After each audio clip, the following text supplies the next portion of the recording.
Oo. Ayan, partner, nandito pala si Kuya Marley PH. Shoutout sa iyo, Marley PH, yung ating isa rin sa kasamahan na nasa field lagi sa mga rally-rally. Alright.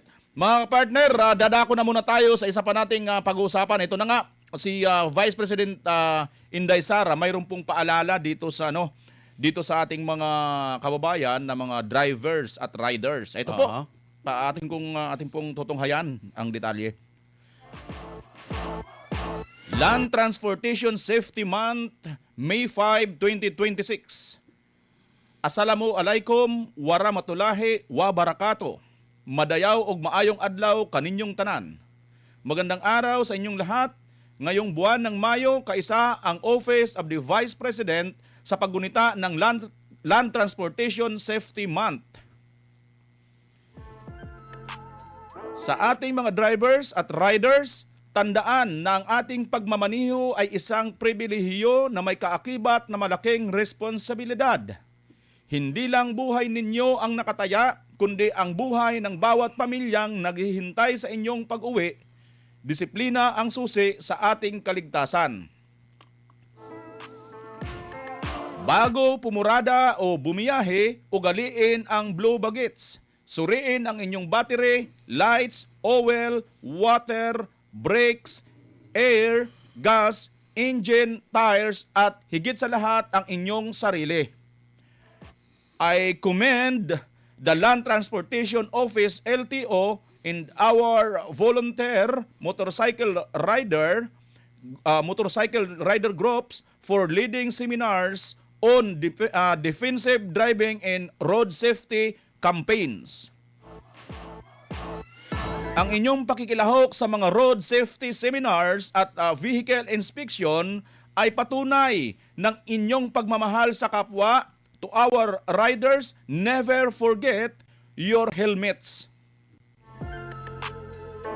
To our motorists, avoid distraction and never drink and drive. Bigyang halaga natin ang ating mga pedestrians at ang kaligtasan ng mga bata sa kalsada. Ang disiplina sa daan ay pagpapakita ng respeto sa buhay. Maging maingat tayo para sa ating pamilya. Mahalin natin ang Pilipinas para sa Diyos, sa bayan at sa bawat pamilyang Pilipino. Shukran. Sara Z. Duterte, Vice President of the Republic of the Philippines. Mga kapartner. O, Partner PL, tirahin mo na. Baka tirahin pa na iba. Partner. Sige, partner. Ganito. Yung mga paalala na yan ng ating pangalawang Pangulo para sa aming mga taga Davao, hindi na bago sa amin yan.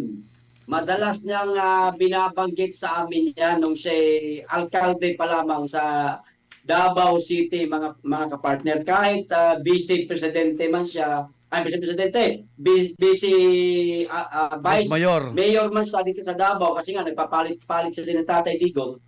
Lagi niyang paalala yan sa mga motorista dito sa Davao City, mga partner. Katunayan, yung pinaka-overpass, naglalagay sila dyan na napakalaking tarpaulin. Paalala po sa lahat na mag-iingat sa biyahe, lalo na kung mahaba-haba ang biyahe. Yung ganon, partner, yung meron siyang concern, hindi lamang sa mga tsuper, kasi kasama dyan na iniingatan ng mga tsuper ang buhay ng kanilang mga pasahero. Na minsan, ewan ko lang kung may naalala kayo na may concern na tulad nito ang presidente natin. Wala, di ba? Ewan ko lang kayo kung may naalala kayo. Ako wala akong naalala na gaya nito mag-concern, mag-alala ang ating pangalawang Pangulo. Pero ang Pangulo wala, partner . Ano sinasabi niya sa mga naiipit sa kaguluhan doon sa gitnang silangan? Di ba una sinabi niya, bahala na muna kayo dyan. Tama ba namang sabihin sa mga sa mga tinuturing nating makabagong bayaning OFW? Para sa amin, uulitin ko lang, maganda itong paalaala ng ating pangalawang Pangulo at hindi na po ito bago. Ganyan magmahal ang pangalawang Pangulo na bagay maging Pangulo. Sila mga partner. Ayun, alright. At bago ko magbigay ng komento, nais ko munang batiin lahat po ng mga motorista, kabilang na kami dito ni Partner BMR. Ayan. Dahil siyempre, nagmumotor din tayo, nagmamaneho tayo. Ay, pati lahat ng mga happy transportation month today. Ayan. Araw ho ngayon ng mga driver, ano. Nakita ho natin ang malasakit ng Vice Presidente. Nakita nyo, siya ho ang umaabot sa mga masa. I remember, alam mo yung salita ng isang presidente dati na yumauna. Hindi natin kinakailangan na ang tao ang lalapit sa gobyerno. Sige nga, at sa mga comment section, paki-comment nyo na lang kung sino ho ang nag-quote ho nito. Hindi ang masang Pilipino ang lalapit sa gobyerno. Ang gobyerno ang lalapit sa masang Pilipino. Alam nyo po ba kung sino po ang nagkomentong patay ng presidente ito? Kaya minahal po ng taong bayan to, makamasa talaga eh. Kilala mo, Pater, kung tinutukoy yung mga presidente ko, sino? Sino? Mambo. Mambo? Si Mambo. Sino yung Mambo? Hindi si Rambo, si Mambo. Magsaysay. Oo, partner, Ang ginagawa ni BP Sara ngayon, ipinapakita niya na hindi kayo ang lalapit pagkukumahog sa gobyerno. Bagamat hindi pa ninyo pangangailangan, pwede na i-advance yan. Di ba? Kaya nga may kasabihan tayo halimbawa ako, naging presidente ako, partner. Paparating pa lang ang bagyo, matuloy man o hindi, may mga relief na kayo. Hindi ba yung ganyan? Paghahanda ito mga partner. Ganun ka seryoso si Vice President Inday Sara Duterte na talagang ang pagmamahal niya sa masang Pilipino. Dito mo makikita na walang halong kaplastikan. Kaya naman minamahal siya ng sambayan ng Pilipino. Di ba? Oo. At sa nakikita ko mga partner, again, sa mga riders natin, imagine partner sa Kapampangan, may salita ko, maraming Kapampangan doon sa dimut, kokonti lang ang pera ho ng OBP ngayon dahil sa panggigipit po mga kabayan ng mga congressman. Kung paano ho ginipit ang opisina ng OBP, kokonti partner ang pera.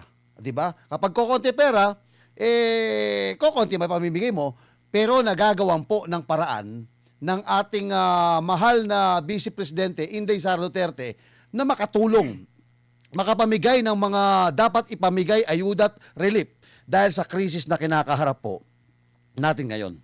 Partner? Yun. Dugtungan ko yung partner kasama yung sinasabi mo na yan. Ito nga recent din nabasa natin na nagbigay na ng ayuda si Vice President diyan nga po sa NAIC.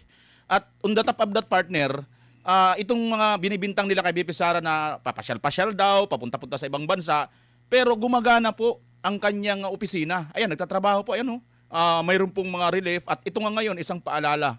Partner, tungkol dito sa paalala ni Vice President Sara Duterte, ako matagal na rin akong driver, 1997 pa yata, may professional ng license ko, no? Isa sa pinaka bilang isang driver, siguro alam niyo naman to partner Ped at saka partner Dan, ano? Isa sa natukoy dito ni Vice President na paalala, napakaganda, itong papaano ka maging safety yung pagmamaniho. Maging responsable. Oo, maging responsable. Una, yung sinabi niya, wag kang iinom, bawal uminom, di ba? At ano pa isa, mayroong dapat suot ng helmet kung nagbumotor ka. Itong mga ito, mayroon pa. Ito yung pinaka-importante sa lahat na hindi masyado ito napapansin ng iba, na, which is isa kasama dito sa paalala ni Vice President Sara. Sabi niya, dapat dumaan kayo sa mga road safety seminars. Yung tinatawag na defensive driving. Yan po ang pinaka-safe driving, yung defensive. Hindi ka po offensive. Kasi pag sinabing defensive, ay lagi kang nag-iingat. Lagi mong, halimbawa, mayroong panahon na paragang nakikipagkarera sa'yo. Ay, wag mo nang subayan. Wag ka nang makipagkarera kasi nga, defensive driving ka. Bahala siya dyan. Paunahin mo na lang yung gitgitan. Kasi, lalo kung nagbumotor lang tayo. So, napakaganda ng paalala ni Vice President dito nga sa Partner, dudugtong lang ako kasi meron sinabi dito na ang sabi niya, mag-ingat kayo dahil para sa sabi niya, may naghihintay sa inyo sa pag-uwi ninyo. Ayan, isa rin yan. At pangalawa, sinabi niya na mag-ingat kayo, ingatan nyo rin ang sarili nyo. May naisip ako doon, partner.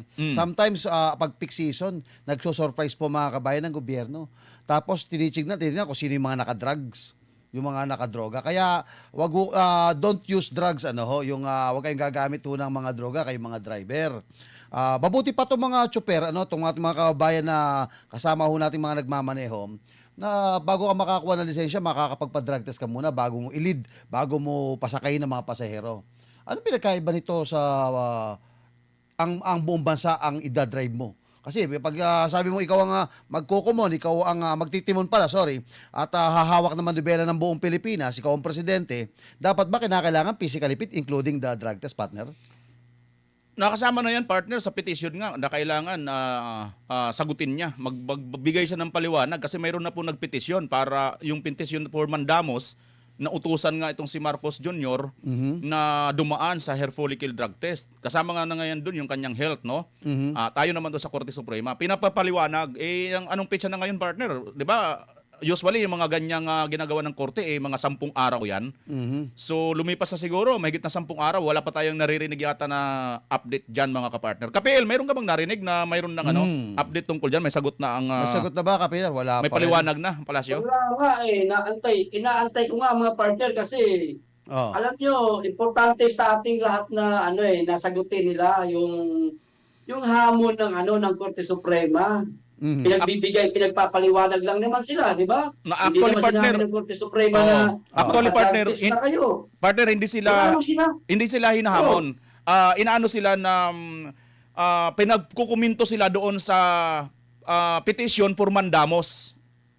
Kaya nga, pinasasagot lang naman sila. Pinapasagot Yun pa lang muna naman sila. Wala nga tayong narinig. Partner, anong aasahan natin sa kasalukuyang administrasyon at sa presidente? Sa palagay nyo, magbibigay sila ng komento doon? Well, Ba, sila rin natatamaan, partner. ang sagot ng presidente niyan anong kinalaman ng public trust, public office is public trust. Anong kinalaman ng pagpapadrug test diyan? Yun ang sagot ng presidente. Malamang yun din isasagot niya, mga kababayan. Partner, speaking mo sagot. Ito na.